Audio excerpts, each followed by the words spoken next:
Yeah, we back. Now, today's going to be a quick video. Now, sometime in the past week, I dropped a video entitled, "This European Country Saved Paul Kagame from Sanctions," and I was talking about Luxembourg, right? The European Union was voting whether they were going to sanction Paul Kagame and his administration or not, and Luxembourg came to the rescue and decided to veto the sanctions. But fast forward to today, I don't know what happened. Luxembourg has decided to reverse their decision, and the EU sanctions have pressed forward. So that's what we're going to be talking about today. Now, as a result of those sanctions, Kagame decided to kick out all diplomats and representatives and ambassadors from Belgium, right? He kicked them out the country. So we're going to be talking about that in today's video also. But before we get into that, you already know, album out now, album available everywhere. Apple Music, Spotify. Go to the homepage of my YouTube channel, my playlist section, Sahel 1816. Enjoy yourself, man. Now let's get back into it. Take a look up on the screen. Rwanda's foreign ministry gave Belgian diplomats 48 hours to leave the country. The diplomatic escalation came as the European Union, at the urging of Belgium on Monday, imposed sanctions against Rwandan military and government officials for their involvement in the conflict in the Congo. Now, once again, like I said before, the Congolese foreign minister, the Minister of Foreign Affairs, Teresa Kwamba, she is spanking Kagame. She is pulling out her belt and she is putting the belt to Kagame's behind, right? She's spanking that boy. She's been going around the world, linking up with all of Kagame's sponsors, his backers, his economic partners, and she is destroying all of his diplomatic connections. Now, let's continue. The Rwandan foreign ministry said, Belgium has clearly taken sides in a regional conflict and continues to systematically mobilize against Rwanda in different forums. The European Union accused Rwandan officials of fueling the conflict through the presence of Rwandan troops in eastern Congo and the plundering of Congo's natural resources. The sanctions were Europe's first steps towards increasing pressure on Rwanda. Now, like I said before in previous videos, the only reason the European Union is taking action against Kagame is to protect their own image, right? Just last February, the European Union signed an agreement with Rwanda in order to buy these same exact natural resources they were accusing Rwanda of illegally smuggling. But now, due to the fact that it's become an international scandal, now they want to distance themselves and want to place all the blame on Kagame's back, when in reality, you are working hand in hand, side by side with Kagame. That was your economic partner. That was your business partner. But now you want to throw him under the bus because now it's become an international scandal. Now, I'll say this. When it comes to me, I'm never going to be against, kicking the white man out the country. That's fine by me. I'm not against that. Kagame want to kick out the Belgian diplomats. That's cool with me, bro. But like I said, don't try to cosplay as some type of anti-imperialist, Pan-Africanist, when just last year you signed an agreement with the European Union. So, like I said, now you want to, kick them out the country because they decide to, turn against you. But like I said, if they never turned against you, you'd still be in bed with the same European colonists. So, like I said, don't try to cosplay as a Pan-Africanist now, just because your business partners decided to throw you under the bus. Anyway, let's continue. The United States, the European Union, and the United Nations say that Rwanda has been funding, supporting, and commanding an armed rebel group, the M23, that has fought government forces in eastern Congo for more than a decade and launched a new offensive there in January. M23 now controls the region's two largest cities, border crossings with Rwanda, and access to key natural resources, including one of the world's largest coltan mines. Coltan is a mineral that is vital to making smartphones and other electronic devices. M23 is in charge of an area in eastern Congo that is the size of Greece or Louisiana. Now, one of Kagame's pretexts for his constant intervention in the Congo, because he has multiple pretexts, right? The pretext changes depending on the conversation. But one of his multiple pretexts is that he is doing what he is doing to protect, the interests of his tribe, right? But then I raised the argument, there's literally hundreds of various ethnic groups in the Congo, many various ethnic groups in that region of eastern Congo alone. So I raised the question, what about all the other, multiple various different groups who, since the late 90s, have had to deal with the constant destabilization and intervention coming from Kagame since the late 90s, right? What about all the other tribes who have fell victim to, homicidal violence, casualty, mass displacement, and all the other various forms of unfortunate circumstances as a result of these military actions and support for these various rebel groups since the late 90s, right? So if Kagame's concern is really about the security of the Congo, then how come the stability and the lives of these other groups, these other ethnic groups, these other tribes are irrelevant in his calculations, right? Because by protecting the interests of your tribe, right, you've essentially deepened the suffering of the entire region, right? So now all the other various tribes have to suffer because you want to protect your one tribe, right? And then you want to masquerade as a Pan-Africanist. No, bro, you are a tribalist, which is fine. Embrace your identity and mentality as a tribalist, but stop trying to masquerade as a Pan-Africanist, bro. You know, stop trying to hide under that banner. Y'all got to stop running under the banner of Pan-Africanism, man. Everybody want to hide under Pan-Africanism, man. Get away from us, bro. Do your own thing. You know, do your tribal nonsense over there. Stop trying to run under the cover of Pan-Africanism. Man, that shit gets annoying. Anyway, let's continue. Britain and Germany have withheld aid to Rwanda, and Canada has suspended some export activities. On Monday, the European Union imposed sanctions on a Rwandan gold refinery and 5 Rwandans, including Francis Kamanzi, the chief executive officer of the Rwanda Mines, Petroleum, and Gas Board. Now, that's interesting. So they just sanctioned the mining sector in Rwanda. Well, not the entire mining sector, but this gold refinery in Rwanda. And as you know, gold is one of Rwanda's biggest exports, right? It might be their biggest export if I'm not mistaken. I got to do my research, but it's one of their biggest exports, and they just sanctioned the gold refinery coming out of Rwanda. So that's going to be it. That's a big blow. That's a big gut punch right there, man. That's not even a gut punch. That's a punch to the jaw, right? Boom. Punched him straight in the mouth. Now let's continue. The bloc has accused Rwanda of mixing minerals plundered from the Congo with its own production. Now, time out. You know what I find interesting? So the European Union decided to sanction the gold sector in Rwanda, but how come they didn't sanction the coltan and the other various minerals that they have an interest in? Because the European Union is not really interested too much in African gold, you know, not as much as the other minerals like coltan and things like that. So how come they didn't sanction the coltan facility? Why did you sanction the gold refinery? Because the nations that have an interest in the gold and African gold is mainly coming from the Middle East, right? States like, you know, the UAE, you know, the United Arab Emirates, they have a stake, they have an interest in African gold, not so much the European Union. So I find it interesting they decided to sanction the gold refinery, but not any facilities that actually transport the minerals that they have an interest in. That's funny. How come you didn't sanction the coltan, right? Interesting. Anyway, let's continue.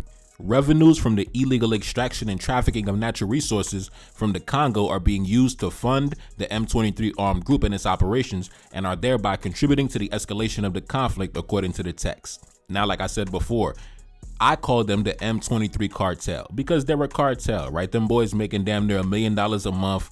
Them boys making big money. You know, like I said, it's only their one tribe that's eating, right? It's only one tribe that's just, you know, racking all this money, $1 million a month, you know, trafficking the minerals all over the world, to the Middle East, to Europe. So like I said, man, I call them the M23 cartel. That's what I call them, right? Because they're a cartel, right? They're a cartel. Now let's continue. Also sanctioned was Ruki Karusisi, the commander of Rwanda's special forces, which the UN experts say oversees the M23 units on the ground, and 2 high-ranking military officials, Desiree Rokumira and Eugene Nkumbito. Now, the Rwandan commander that was sanctioned, that's this guy right here, Ruki Karusisi. As you can see, one of the high-ranking generals in the Rwandan military structure, right? And he's actually been accused of actually going over the border into the Congo and leading troops in combat against the Congolese military, right? Now, once you go over the border to the next man's country and you start shooting and gunning down his military, listen, bro, that's a red card violation to me, man. Listen, man, let's continue. Kagame's Special Forces commander, Major General Ruki Karusisi, who was allegedly involved in leading the attacks to capture Goma and Bukavu and other areas in the Congo, has been removed from his duties and returned to the RDF headquarters, where he will wait without any responsibilities. Now, I don't know if this was in response to the sanctions or what, but this guy right here, General Ruki Karusisi, he is no longer the Special Forces commander in the Rwandan military. Kagame actually shuffled him out and replaced him with somebody else. Now, to me, that's kind of gives some credibility to the accusations, because they said your man hopped over the border, went into the Congo, and was commanding troops on the battlefield. So, like I said, to me, that kind of gives some credibility to the accusations, because you shuffled them out and replaced them with somebody else. Now, these are the other 2 generals that were also sanctioned, the other 2 guys at the top, right? But, the main guy was the Special Forces commander who apparently has been rocking with Kagame for a very long time, as you can see. So anyway, let's continue. Lastly, the European Union listed Francis Kamanzi, aka Erasto, the chief executive officer of the Rwandan Mines, Petroleum and Gas Board, also known as the RMB, who, due to his leading position in the RMB, is responsible for exploiting the armed conflict through the illicit exploitation and trade of natural resources, in this case, conflict minerals. Now, time out. Now, I don't understand why they're so scared of sanctioning Kagame himself, right? Because they're sanctioning everybody around him, right? At first, they started with James Kabarebe, his right-hand man, one of the, the big dogs, in the Rwandan elite circles, right? Then they went and sanctioned, the Special Forces commander, and now this guy who's the CEO of the mining company, and this guy, the generals over here, and this guy over here. But they're not touching Kagame himself, but they're touching everybody around him, right? Because Kagame, I'm pretty sure Kagame has assets overseas. I mean, like I said, I'm pretty sure his son was trained in the United States. I believe that his son has property and assets in the United States, in the West. So, a lot of these guys, man, they travel, they're international men. So I don't know why they're so scared of sanctioning Kagame himself. They decided instead to sanction everybody around him, to put pressure on him. But if you really want to put pressure, sanction Kagame himself and his family, and just be done with it. Why you so scared? Anyway, let's continue. Now, like I mentioned before, for some reason, the European Union decided to sanction the gold sector in Rwanda, instead of the coltan and the other minerals that they're actually interested in. They decided to sanction the export of gold, which is interesting. I mean, to me, doesn't really affect them, but it would undermine Rwanda because, like I said before, gold is one of their biggest exports, one of their biggest sources of revenue. And unfortunately, gold is also one of the, if not the most illegally smuggled resource that leaves the continent, mainly headed towards the Middle East. That's something we don't really talk about. We don't really talk about how much the Arabs in the Middle East are absolutely plundering the continent. We love to talk about the West and this, that, and the third, but we don't talk about how much the Arabs are absolutely plundering the continent with abandon. Now, take a look up on the screen. Take a look at this headline. Tens of billions of dollars in gold flow illegally out of Africa each year. A recent report indicates that billions of dollars in gold, potentially worth around $115 billion, is smuggled out of Africa each year, with the UAE serving as a key transit point for the gold. In 2023, the UAE declared importing about $885 million in gold from Rwanda, a 75% jump from the previous 5-year average. Rwanda's promising gold export industry has been dealt a serious blow after the European Union imposed sanctions on the Gazabo gold refinery, one of the country's main refining facilities. Now, I seen Kagame making a speech, recently when he was talking about, kicking the Belgians out. But, first things first, right? We got to say this. Belgium is not the only country that has taken action against Kagame. Why is he only, targeting Belgium, little bitty irrelevant Belgium, right? The United States also took action. The UK also took action. Germany also took action. The European Union, which comprises all of the Western European countries, they also took action. So why are you only, targeting little bitty Belgium? How come you don't kick out the American diplomats? How come you don't sever ties with the American government or the American military? How come you don't, sever ties with France? How come you don't sever ties with the UK? How come you don't sever ties with all the nations in the European Union who sanctioned you, right? Why are you only targeting little bitty irrelevant Belgium? Like I said, it's easy to, talk shit to Belgium and, but that's fine. But how come you're not targeting all the other nations who also sanctioned you, right? If you're really about that life, then go ahead and do the same for all the other nations as well, right? Go ahead and cut ties with the United States. Go ahead and cut ties with France. Cut ties with the European Union. Cut ties with the UK. Why are you only cutting ties with Belgium? Belgium is not your biggest donor or backer no. Belgium is not your biggest economic partner. That's easy to cut ties with Belgium. Cut ties with your big economic partners who also sanctioned you, and then I'll be impressed. But anyways, like I said, Kagame's probably going to act like, oh my God, the white man coming after me. Oh man, the colonists coming after me. No, bro. No. If you go into the next man's house, right, the next black man's house, right, and you steal his treasures out of his safe, you steal his property out of his safe so you can go resell it down at the market, Don't try to, run back talking about we all black, we all African brothers once you get sanctioned from the market. That's your business, bruh. Don't try to run back and start talking about we all family, we all brothers, we are family. No, stop it, bro. Stop it. Because when you was getting your money, you wasn't sharing it with all of us, bro. You wasn't sharing the money with everybody. It was just you and your tribe eating. That was it. Now you get sanctioned from the market. Now you want to come back. Oh, African brothers, we got to stand together against the European colonists. Stop it, bro. You just signed a deal with the European colonists last year. Please get out of my face. Anyway, let's continue. Rwanda, despite its modest gold reserves, has become an unlikely powerhouse in the global gold exports. According to the Observatory of Economic Complexity, Rwanda exported $885 million worth of gold in 2023, making gold the country's top export product. So I was correct. Gold is their #1 export. So that's going to be a big blow to the economy if they can't export and, traffic and sell the gold as they are accustomed to doing. Now let's continue. This is surprising considering that Rwanda's gold mines are small scale and artisanal, and the country is not a significant gold producer. So how did Rwanda, with its relatively insignificant mining operations, rise to such prominence in the gold trade? The smuggling route is simple yet devastating. Gold is illegally extracted in the Congo, funneled across the border into Rwanda, and then processed, refined, and labeled as Rwandan gold before being sent to the global markets. This trade took a significant turn in 2016, which marked a dramatic spike from 336,000 kilos to 2.9 million kilos in only 2 years. One key factor was the opening of Uganda's African gold refinery in Entebbe, designed to process local gold. However, this refinery quickly became a focal point for illicit Congolese gold, drawing international scrutiny. Now, enter Uganda, right? So Rwanda and Uganda, you already know what time it is. Now, we do spend a lot of time talking about Kagame and Rwanda, but don't get it twisted. Uganda is right in the mix.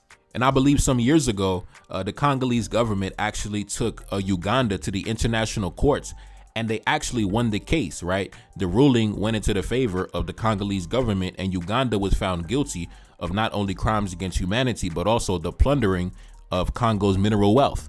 So, Uganda already, I think they had to pay reparations to the Congo actually, right? Them boys did so much dirt, they had to pay reparations, right? So that's, So Rwanda, Uganda, two names that come up a lot. Anyway, take a look up on the screen. This article came out back in 2022. Uganda has paid $65 million in the first installment of the $325 million it was ordered to pay the Congo as compensation for the losses caused by wars in the 1990s when Ugandan troops occupied Congolese territory. In a case first brought against Uganda in 1999, the Congo asked the International Court of Justice to compel Uganda to pay $11 billion as reparations for the deaths, looting, and general economic damage caused by Uganda's military occupation of parts of the Congo in the 1990s. Now, like I said, man, these guys already done been found guilty and already been brought up in the court of law, man. Listen, both of these guys, Rwanda, Uganda, they both have been involved in perpetuating, the Congolese genocide. We have to start calling it that, man. We have to start calling it the Congolese genocide, because that's what it is, man. Once millions and millions of Africans die, bro, we got to start calling it what it is, the Congolese genocide. Now, let's continue. As Uganda's refining sector comes under increased pressure, Rwanda became an alternative conduit for smuggling and laundering Congolese gold, offering a more discreet route to the UAE and other markets. Now, to me, this was the second red card violation to me when it came to Kagame. I mean, the first red card violation was his involvement in perpetuating the Congolese genocide for his own economic gain. But the second red card violation was the fact that he's in bed with the Arab imperialists, right? It's already bad enough that he's in bed with the Western imperialists, but he's also simultaneously in bed with the Arab imperialists, also funneling smuggled gold over to the Middle East. Now, when it comes to parasitic nations like the UAE, the United Arab Emirates, they have their tentacles all over the continent, man. They are connected. Not only are they involved in the plundering and the destabilization of the Congo, right? Because it's through the Congo destabilization, that's how they get their hands on Congolese gold. But they got their hands in all type of different countries that are also suffering from similar destabilization. For example, in Mali, right? Them little terrorist groups in the Sahel. Yes, a source of their revenue is they also traffic and smuggle the gold over to the Middle East, right? So that's the source of their revenue also. So they're also connected to the terrorists in the Sahel, right? In the Sudan. They also have been found guilty of funneling weapons over to that militia group, the RSF, the Rapid Support Forces, them fake Arabs in the Sudan, right? They said the UAE is one of the biggest markets, the biggest transit points for illegally smuggled African gold. All the destabilized countries in Africa that are rich in gold, guess what? The UAE, they getting a piece of that.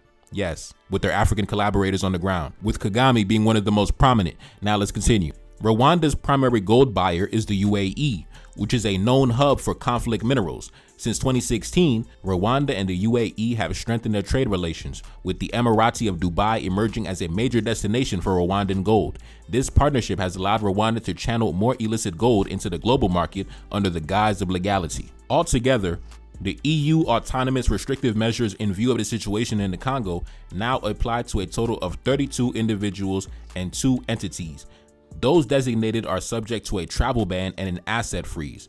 Furthermore, EU citizens and companies are forbidden from making funds available to them. Now, like I said, the individuals themselves who got sanctioned due to the fact that they are, individuals of, prestige and prominence and power and influence in their societies, they could just live in their home countries and they don't got to travel. They don't got to go anywhere. But the problem comes in is if you got family living overseas, if your wife wants to go overseas, she wants to go, go to the West and spend time. You might got a property overseas, a vacation house or something like that, or family, you sending money to, overseas right now. That's where issues come into play, right? If you have family living off you from overseas and you're supporting them in other countries, now you can no longer support them. They might run into financial trouble. That's when these issues come into play, because you're not allowed to do business or travel or operate under their jurisdiction, under their territories. So anyway, to me, the biggest sanction that's going to have the most consequences is the sanction on the gold sector in Rwanda, the sanction on that big gold refinery. Because if you can no longer export the gold, number one, that's your number one export product, right? That's your number one export, right? So if that's been sanctioned, that's a major blow to the economy. Now, to me, I have no sympathy in regards to the sanctioning of the gold refinery, because most of that gold just ends up in, Middle Eastern banks, Middle Eastern gold reserves, things like that. So a bunch of, Arabs can, live large and, why do I care about that getting sanctioned? Like, I have no sympathy for you, Paul Kagame. How you going to steal the next man's property and resell it to the Arab, bro? I have no sympathy for you getting sanctioned, bro. That's your business, bro. That's your business. Go diversify your economy, bro. Go diversify your goddamn economy. There are better ways to generate revenue instead of smuggling and reselling and tourism, right? Goddamn. Go learn how to, create different streams of income and revenue, bro. And then maybe we can respect it. And then maybe we can call you a Pan-Africanist. But until then, stop hiding under the banner of Pan-Africanism. Stop hiding under our banner.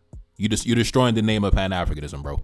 Anyways, man, before I get out of here, I'm going to play a clip. The first clip is actually one of the members of the European Parliament speaking on the recent sanctions against Kagame. And the second one is actually the Minister of Foreign Affairs for Belgium responding to the fact that Kagame had kicked out the Belgian diplomats out the country, gave them 48 hours to leave the country. Anyways, run a clip, and then after that, we gone, man. It's a boy Never that's Celine, back in the Billy, yes indeed. Cash App in the description. Support the album, Sahel 1816, and I'm gone. Peace. We see that Mr. Kagame is losing his composure. He is losing his composure. Just this Monday, he broke diplomatic relations with Belgium, which had dared to criticize him. And he who thought he could do anything, finally, it's done. The European Union has finally decided to impose sanctions against Rwanda. So it's a first step. It's a first step. But after the vote on this resolution, for which we fought in the European Parliament, which clearly condemned Rwanda for the aggression and looting it has been committing for years. In the Democratic Republic of the Congo, well, the European Council has just decided this Monday to impose very clear sanctions against a number of those responsible for this aggression, and especially against the company that markets the stolen mineral. Stolen in the Democratic Republic of the Congo and bought by the European Union. So it's a first success that should be acknowledged. But we must go further, because part of Congo is still occupied today by Rwanda. From the Congolese territories they occupy with their militia, the M23. We need to go further, because now we need to stop this agreement between the European Union and Rwanda, where the European Union until now was buying these stolen minerals. There is no bias for a president or a regime. It is a bias for respecting international law. And that is clearly what Mr. Kagame has a hard time understanding, probably because it obviously serves his interests and the way he misleadingly presents the situation. He equates the voluntarism of European countries and Belgium with an anti-Rwandan approach, when we are first and foremost for international law wherever in the world territory it is undermined. This explains Belgium's position regarding Ukraine, the Middle East, but also the Great Lakes region. So claiming that it is because we would be uneasy about our colonial past is purely fallacious. It's a smokescreen that serves as a pretext perhaps to not participating in the Rwanda dialogue that should have taken place and in which the M23 finally decided not to participate. And we see that the atrocities on the ground continue. We are far from a ceasefire. And so I think we shouldn't be mistaken either in argumentation or on the facts. Our intention is solely to truly restore the integrity of each territory and above all to guarantee the security of everyone. Gotta go get it, I'm never waiting. Stay in the trends and I'm innovative. Shorty, she on me, she said she love me. Straight to the top and I'm elevated. Straight to the top and I'm never stopping. Running my business, I'm enterprising. Working that money, I get it fast. Stay in my lane and I hit the gas. Counting my blessings and make it last. Don't want a fraction, I want it all. Stick to the code and the protocol. Feel like a king and I'll never fall. Fuck up a check when I'm in the mall. Riding that German, I'm in a Benz. Plotting revenge, I don't make amends. Hitting that corner and make it bend. Up in the sky like commercial pilots. Keep it 100, I'm moving silence. Know we united, they can't divide us. Say that she love when I give her guidance. Told me she love me, I know it's real. Know they gon' hate, but I know the deal. Know they gon' hate when you so official. Paying my dues like I'm sacrificial. Handle my business so beneficial. Ride on my enemies with the miss. Ride on my enemies with a chop. Coming for blood, make them call the doctor. Coming for blood, I ain't showing mercy. Probably gon' kill me or try to hurt me. Probably gon' kill me, I keep it tending. Bulletproof vehicle when I whip it. Came from the bottom, I really live it. Really, my life is a motion picture. Lately, I feel like the trend is topping. Keep it authentic, I keep it honest. Up at the bank with a new deposit. Call me the boss and I pay the cost. Feel like a rocket, I'm taking off. Come to the crib and she take it off. Gotta go get it, I'm never waiting. Stay in the trends and I'm innovative. Shorty, she on me, she said she love me. Straight to the top and I'm elevated. Straight to the top and I'm never stopping. Running my business, I'm enterprising. Working that money, I get it fast. Stay in my lane and I hit the gas. Counting my blessings and make it last. Don't want a fraction, I want it all. Stick to the code and the protocol. Feel like a king and I'll never fall. Fuck up a check when I'm in the mall. Riding that German, I'm in a Benz. Plotting revenge, I don't make amends. Hitting that corner and make it bend. Go. Never wait.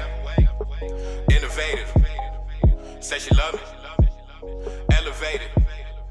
Never stopping. Enterprising. Get it fast.